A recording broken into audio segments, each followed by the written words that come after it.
안녕하세요, 박경래입니다. 오늘은 경매로 낙찰을 보면 싸게 산다는 생각을 가지고 있는데요, 경매로 해서 꼭 시세 차익이 나는 건 아닙니다. 상담을 하기 위해 오는 사람들 중에 경매를 통해서 손실을 받거나 그것을 처리하지 못해서 컨설팅을 신청하는 경우가 있는데요, 여기 화면에 보는 것처럼 경매를 통해서 아파트를 구매하고 그거를 정리 못해서 이렇게 애를 태우는 경우인데, 부동산 투자를 하는 사람 중에 경매로 하면 큰 돈을 벌 거라고 생각을 하는데요, 과연 그럴까요?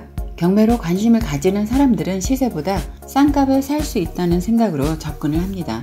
경매로 무조건 수익이 난다면 얼마나 좋을까요?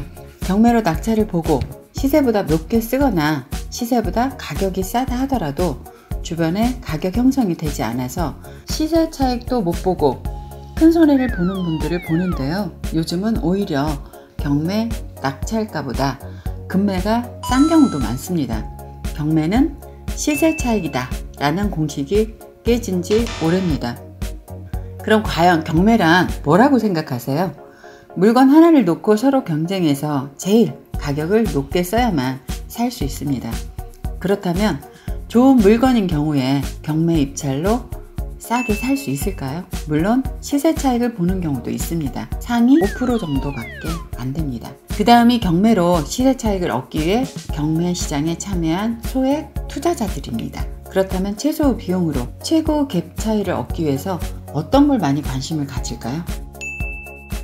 대체적으로 경쟁력이 떨어지는 것들입니다. 초보 투자자가 가장 많이 접근을 합니다. 빌라의 단점은 뭘까요? 아파트에 비해서 수요자가 많이 없고 황금성이 떨어집니다. 그러다 보니까 가격은 오르는데 한계가 있고, 금매로 내놓아도 그 물건을 사겠다는 사람이 쉽게 나타나지 않습니다. 빌라에 접근을 쉽게 하는 경우는 가격이 일단 저렴하고 경쟁력이 떨어집니다. 낙찰 확률이 높고 돈이 없는 사람들이 소액으로 쉽게 접근이 가능합니다. 그래서 당장 오르진 않더라도 월세 놓고 나중에 오르면 그때 시세 차익 내면 되지 이렇게 단순하게 접근을 하는데요, 다세대 빌라 중에 10년 넘게 가격이 그대로인 것도 있고요, 떨어진 것도 있고요, 그리고 내놓고 몇 년씩 안 팔려서 애를 먹는 경우도 있습니다. 입찰을 해서 낙찰이 되었다면 그 다음 뭐예요? 시세 차익을 내야 되는데 현실은 그렇지 않아요. 물론 그 중에 시세 차익을 내는 경우도 있지만 그렇지 않은 사람들이 있기 때문에 한 번 더 신중하게 생각하시고 입찰에 참여해야 됩니다.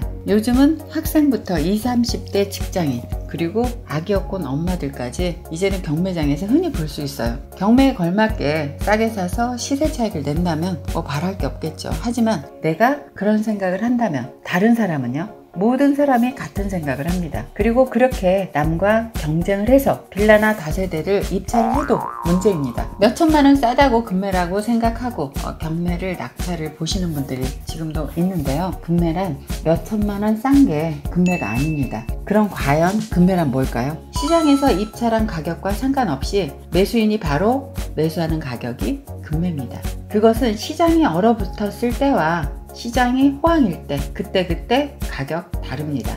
그걸 초보자가 알기란 쉽지 않아요. 웬만한 발품을 팔지 않으면 금매물의 적정 가격을 잘 모릅니다.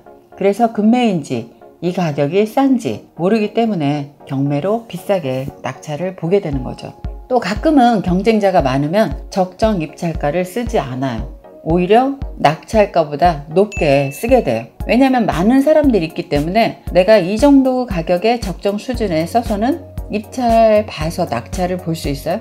그러다 보면 낙찰 보는 거에 급급하게 돼요. 그래서 가격을 높게 씁니다.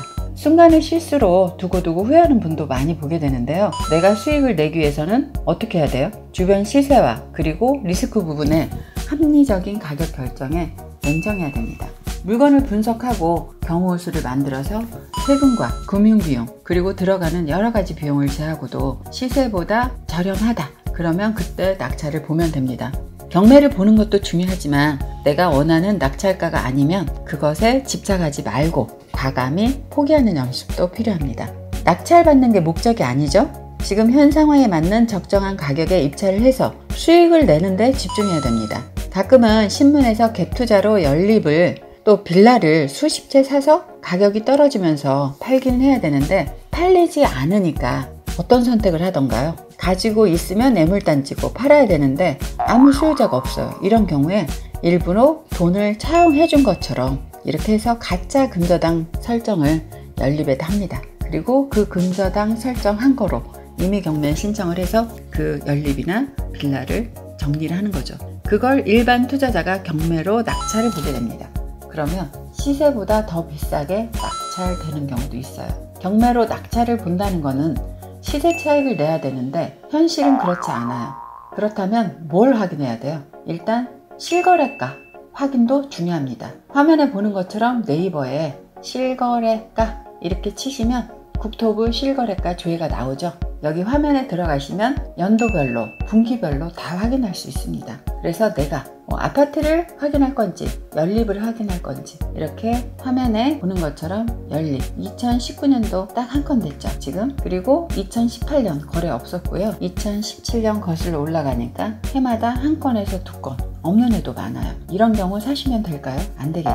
그리고 그 다음 중요한 게 현장 답사입니다. 부동산 여러 군데 들려서 내가 파는 사람 입장에서 어느 정도 팔리는지, 그리고 사는 사람 입장에서 형성되어 있는 가격을 여러 군데 물어봐야 됩니다. 경매로 나와 있는 감정가 절대 맹신하면 안 됩니다. 경매 입찰가 형성은 짧게는 2-3개월 전, 그리고 진행되면서 5-6개월 소요된 것들이 있습니다. 그러면 감정가 형성은 지금이 아니라 감정할 당시의 가격이에요.